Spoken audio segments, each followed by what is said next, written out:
Welcome to the Pavilion. मैं हूं फखर आलम। आप देख रहे हैं sports and sports and the ARY's app news out of the ICC world cup 2023 in India Hyderabad is के श्रीलंका ने टॉस जीतकर पहले बैटिंग की और बैटिंग करके they put up a mammoth total there for Pakistan 344 for the loss of 9 wickets and here's the score card right on your screens। आपके screen पे देखें ये सूरत हाल रही है कि श्रीलंका ने बैट की, ऊपर निसांका ने एक बड़ा जबरदस्त हाफ सेंचुरी की, उसके बाद कुसाल मेंडिस और सदीरा समरा विक्रमा की जो ये पार्टनरशिप रही है, that has been just absolutely spectacular, both of them scoring a century each, and look at their strike rates, 158% for Kusal Mendes and 121% plus for Sadira. Damage done to the Pakistani bowling. There you have it, almost everybody with the wickets. It was Iftikhar who couldn't get a wicket, but it is Iftikhar's economy rate that is really the best out of that entire scorecard. And yes, Surat Hal hai. With me in the pavilion, I've got the 4 captains, the 4 greats of the game of cricket. I've got Shoaib Malik, Misbah ul Haq, Moin Khan, and Wasim Akram. Wasim, let me bring this to you. What an excellent target put up there by Sri Lanka. Yeah. They looked really good. They looked comfortable. Big partnership. At one stage, they were 217 for 2. And I think Pakistani team pulled back a bit. But in general, देखा जाए तो मुझे लगा है बाहर बैठ के वो ये लगा कि मुझे पाकिस्तान टीम थोड़ी थकी लग रही थी. I know they lost the toss and they had to field, but this is a World Cup. This is only second game, and this is one of the teams जिसको as a team आप पकड़ सकते हो और पकड़ सकते. I mean अभी भी चांस है जीतने का, but still 350, 345 चेज करना बिग मैच में, बिग स्टेज पे कई दफ़ा एक आधी विकेट गिर जाए तो मुश्किल हो जाता है.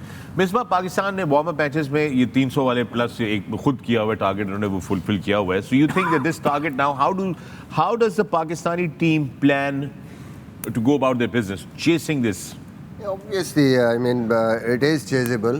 अभी आपने देखा कि यहाँ पे नॉर्मली रन्स बन रहे हैं और स्पेशली श्रीलंका अगर देखें पिछले मैच में उनको बहुत बड़ा एक टोटल हुआ है, तो थोड़ा सा उनकी बॉलिंग अंडर प्रेशर है, उसको कैपिटलाइज कर सकता है पाकिस्तान. सबसे इम्पोर्टेंट पार्टनरशिप्स, स्टार्ट अच्छा, ऐसे मैच में अगर आपका अच्छा स्टार्ट होता है एंड देन बिल्ड पार्टनरशिप्स. जैसे उन्होंने ऊपर से एक विकेट के बाद, पहली विकेट गिरने के बाद लंबी पार्टनरशिप की है, इसी तरह पाकिस्तान को भी करना पड़ेगा. टॉप 4 में से एक भी बंदा अगर रन्स करेगा, बड़े 100 करेगा, then we had a fair enough chance और पाकिस्तान कर सकता है. ऑब्वियसली वसीम भाई की बात जो है वो बिल्कुल ठीक है. The way we started our bowling, fielding में जो इंटेंसिटी थी वो नहीं थी उस तरीके से. वो नज़र नहीं आ रहा था कि जैसे आप आते हैं ना कि you are there to kill, वो चीज़ थोड़ी सी मिसिंग थी. But still game is there and you have to finish it. Shoaib, Misbah ने फील्डिंग की भी बात की. What do you think was going on there with the fielding and were there unusually more lapses today than a normal day for Pakistan? I think fielding एक ऐसा department है जो सिर्फ जब आप इंजॉय करते हैं तो आप उसको अच्छा करते हैं. और मुझे ये नज़र आ रहा था, ठीक है अगर आपको एज अ बॉलिंग यूनिट आपको मार पड़ रही हो, पार्टनरशिप्स लग रही हो, तो कोई भी गिर जाता है, एज अ टीम आप गिरते हैं. बट यही एक ऐसा टाइम है क्योंकि सब जो हैं पाकिस्तान क्रिकेट टीम के, इनके जो उम्रें हैं वो सेम हैं, आपस में इनकी बहुत अच्छी जो है अंडरस्टैंडिंग है. तो कोई 2-3 लोग उस टाइम पे एक दूसरे को उठाते और बोलते कि ठीक है यार मार पड़ रही है, but let's give our best shot because we still have to bowl 50 overs और and on top of that कि हमें वो चेज़ भी करना है. तो वो मुझे एक ऐसा एलिमेंट जो है वो थोड़ा सा लगा. देखिए लैप्सेस ज़रूर होते हैं मैच में, वो पार्ट ऑफ द गेम है. वो दुनिया की कोई ऐसी टीम नहीं है, जब से क्रिकेट शुरू हुई है लैप्सेस ज़रूर होंगे, लेकिन अच्छी टीम्स वो होती हैं जब तक पूरा 100 ओवर्स ख़त्म नहीं हो जाए वो अपना बेस्ट देते रहते हैं. और मुझे ये भी है कि चेजिंग में चांसेस हैं, ये रन्स चेज हो सकते हैं. जो हमने 2 प्रीवियस मैचेस खेले ये उससे बहुत बेहतर पिच है. नवाज का उस तरह टर्न नहीं हुआ, शादाब का बॉल टर्न नहीं हुआ, और under lights this ground known कि बैट्समैन जो थ्रू द लाइन खेल सकता है. सिर्फ ये जो 158 का स्ट्राइक रेट जो कुशाल मेंडिस ने 122 किए हैं 77 बॉल्स में, अगर ये पहले 4 बैटर्स में से 200 बनाए, और सेम स्ट्राइक रेट की ज़रूरत नहीं है, करेक्ट सेम स्ट्राइक रेट की ज़रूरत नहीं है, अगर ये 100 के स्ट्राइक रेट से भी बना, 200 हुए पहले 4 में से, Pakistan team will chase down this target. Well, that's the positive there. Moin, pitch anything different in this pitch now from the first over जो शुरू हुआ जब मैच और अभी जब ये आखिरी ओवर्स चल रहे थे यहाँ पे? नहीं, मेरा नहीं ख्याल है कि जैसे मलिक ने कहा कि बॉल रात में नज़र बेटर आ रही है यहाँ पे तो चांस बिल्कुल है पाकिस्तान टीम का जीतने का। बट कुछ गलतियाँ हुई हैं। जब टॉस हुआ था बाबर ने शायद यही कहा कि हम भी बॉलिंग करना चाह रहे थे, यानी जो कि फिर जो बॉलिंग की, but without any plan bowling totally through out the innings हमें नज़र आई ऑफ स्टंप के बाहर या पाँव के ऊपर। फिनिशिंग लाइन जो थी, जो मैं कॉन्स्टेंटली बात कर रहा था कि आपको इंडिया के अंदर विकेट टू विकेट बॉलिंग करनी होगी, just to restrict any opponent. इतना बड़ा टारगेट 350 रन का एक अपना प्रेशर होता है, वो प्रेशर नेचुरली आप बॉलिंग नहीं करेंगे विद इन जो आपकी टारगेट लाइन है तो आपको पड़ेंगे रन, और वो देखा हमने कि पड़े इसी तरह, क्योंकि स्पिनर्स को भी अच्छा खेलते हैं। और जो सबसे इंपॉर्टेंट चीज़ शाहीन की देखा, वो पेस नज़र नहीं आई, हसन की भी पेस नज़र नहीं आई। पेस से आप पहले रिवर्स स्विंग भी करते थे, रिवर्स स्विंग भी बहुत माइनर सा हुआ है। तो मेरा ख्याल है कि थोड़ा सा विदाउट प्लान नज़र आई यहाँ पे Pakistan team. But let's see कि अब जो कि जिम्मेदारी बैट्समैन के ऊपर आ गई यहाँ पे, दे हैव टू परफॉर्म, और विकेट इन हैंड ये की होगा। It is very important. Wasim, Shaheen Shah Afridi से सिर्फ 9 ओवर्स कराए गए हैं आज। Yeah, I was about to come there. You have a main bowler who's a wicket taker and you give him 9 overs. I don't understand what's the reason behind it. किसका math गलत हुआ है, किसका साहब गलत हुआ है? शेबी? मैं उस वक्त देख रहा था ना, नोटिस्ड कि शादाब ने एक ओवर पहले सदीरा ने कवर्स में शॉट मारा, जो बॉल बाबर के लेफ्ट साइड से गया and he tried to stop that ball, but उनके फिंगर पे बॉल लगा, so he went out to take treatment for his finger. So Shadab जो थे वो he took over as captain, और उसमें जो इफ्तिखार थे वो 4 ओवर्स कर गए हुए थे और शादाब ने 3 ओवर्स उस वक्त किए हुए थे, तो शादाब ने फिर आ गया एक और ओवर करने के लिए। तो ये एक ऐसी चीज़ है, ठीक है अटैकिंग बॉलर है, उस वक्त विकेट की ज़रूरत थी, लेकिन आपको तब आना चाहिए जब आपका बॉल जहां आप चाह रहे हो वहाँ गिर रहा है। और we have seen Shadab's been struggling, even today we saw that he struggling.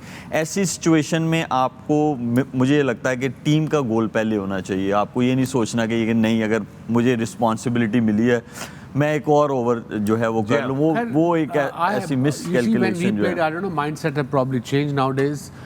Different cricket है, 90s में डिफरेंट थी। जब मैं वहाँ कप्तान था या ये वाइस कप्तान मोइन था या जो भी था, मैं कहता मैं जा रहा हूँ 3-4 ओवर के लिए ट्रीटमेंट लेने दो, ये होना चाहिए। That's why communication is very important with the captain and the vice captain. मेरे ख्याल में जब टीम अनाउंस हुई थी तो वाइस कैप्टन अनाउंस नहीं हुआ। अगर मुझे भी ऐसा लगता है वाइस कैप्टन, बट उस टाइम के लिए Shadab, I guess he started leading the side. I think so. अच्छा, Misbah, now let's talk about which bowlers will the Pakistani batsmen be targeting? कौन से बॉलर हैं? अब मैचअप्स किस नौयत के देख रहे हैं अब जो चेस आने वाली है पाकिस्तान की? आई थिंक कि ओवरऑल जो हमने देखा है इनकी फास्ट बॉलिंग अंडर प्रेशर है, इतने एक्सपीरियंस नहीं है। और पिछले मैच में भी जिस तरीके से साउथ अफ्रीका ने जो हाल किया उनका, तो पाकिस्तान स्पेशली इनके फास्ट बॉलर्स के अगेंस्ट ऊपर रन्स कर सकता है। स्पिनर्स, दोनों स्पिनर्स जो हैं उनको हम कैसे टैकल करेंगे, ये बड़ा इंपॉर्टेंट है इस पूरे रन चेज में। ठीक शना एंड देन ऑब्वियसली वेलाले के, उन्होंने हमारे लिए प्रॉब्लम्स क्रिएट किए हैं एशिया कप में भी, क्योंकि ऐसे एंगल से बॉल करते हैं, वाइड ऑफ द क्रीज जाके अंदर गेंद आता है, ड्रिफ्ट करता है, और फिर अगर थोड़ा सा भी स्पिन मिलता है वो एक बड़े डिफ़िकल्ट एंगल क्रिएट होता है। और हमारे कुछ बैट्समैन स्ट्रगल भी कर रहे हैं लेफ्ट हैंड स्पिन पे, तो उसको, उन दोनों को हम कैसे हैंडल करते हैं। बाकी मेरे ख्याल में हमें रन्स देंगे बॉलर, इनको भी रन्स हो सकते हैं, बट एक प्लान हमारा होना चाहिए कि कैसे हमने इनको खेलना है। अगर हम बिल्कुल ही डिफेंस पे चले जाएंगे, इंटेंट शो नहीं करेंगे, तो फिर मुश्किल हो जाएगी हमारे लिए रन्स। यहाँ पे ज़रूर है, जो उनका 5th बॉलर है जी, वो धनंजय डिसिल्वा और शनाका, ये 2 बॉलर्स वो 10 ओवर्स करेंगे। तो ये जब भी आए दोनों बॉलिंग करने, तो इन पे अटैक करना चाहिए, जहाँ पे आप 7 एन ओवर 8 एन ओवर खेल सकते हैं। बाकी के जो उनके मेन 4 बॉलर्स हैं उनको आप जो है स्ट्राइक रोटेशन बहुत ज़रूरी है, स्ट्राइक रोटेशन होती रहेगी, वो भी बाउंड्री बॉल्स देंगे। कोई बॉलर नहीं चाहता कि उसे आराम से सिंगल बनता रहे, वो सिंगल रोकने जाता है तो फिर वो बाउंड्री बॉल्स देता है। But 5th bowler has to be targeted. Normally they are starting with, आजकल जो उनके कप्तान है शनाका, वो नया बॉल कर रहे हैं। अर्ली ऑन वो सर्कल में ही वो मीडियम पेस करते हैं, 4 से 5 ओवर उसमें करते हैं। आज शायद ठीक से ना करे लेफ्ट हैंडर मधुशंका के साथ, क्योंकि अंदर आता है उनका बॉल भी। ये 3 ऑप्शंस हैं उनकी मेनली नए बॉल के साथ। And then they go towards Pathirana जो है वो लेटर ऑन आता है जब थोड़ा बहुत रिवर्स होता है और स्पिन पे चले जाते हैं। तो इसको थोड़ा सा पाकिस्तान को देखना है, प्लान करना है। मैं देख रहा हूँ कि फास्ट बॉलर जो है श्रीलंका के वो उतने एक्सपीरियंस नहीं है, वो रन्स देते हैं जब उन पर प्रेशर पड़ता है। प्लान करना पड़ेगा पाकिस्तान को ऑब्वियसली। I'm sure इस वक्त प्लानिंग हो रही होगी, 100% होनी चाहिए। इस वक्त बहुत अब्दुल्ला शफीक पे भी आज अचानक बहुत बड़ा लोड आ गया now because you got such a big total to chase. अगर अब्दुल्ला शफीक को देखें, हाँ जी, मैंने कहा आजकल की क्रिकेट में जिस तरह इंटेंट के साथ क्रिकेट खेली जा रही है दूसरी तमाम टीमें, तो वो मेरा ख्याल है कि मुझे ऐसा लगता है कि उसी पेस से खेलना चाहिए इनको। अंडर 7 रन एंड ओवर है, you know, this is very important. Like कि बहुत आपको विकेट इन हैंड रख के प्लान करना पड़ेगा। Okay, gentlemen, we're going to be back in the post-match. इस वक्त सूरत हाल ये है, Sri Lanka put up a great big total. Pakistani Shaheens have to go out there and shine and soar really high. We're hoping for the best. We'll see you on the other side of the innings.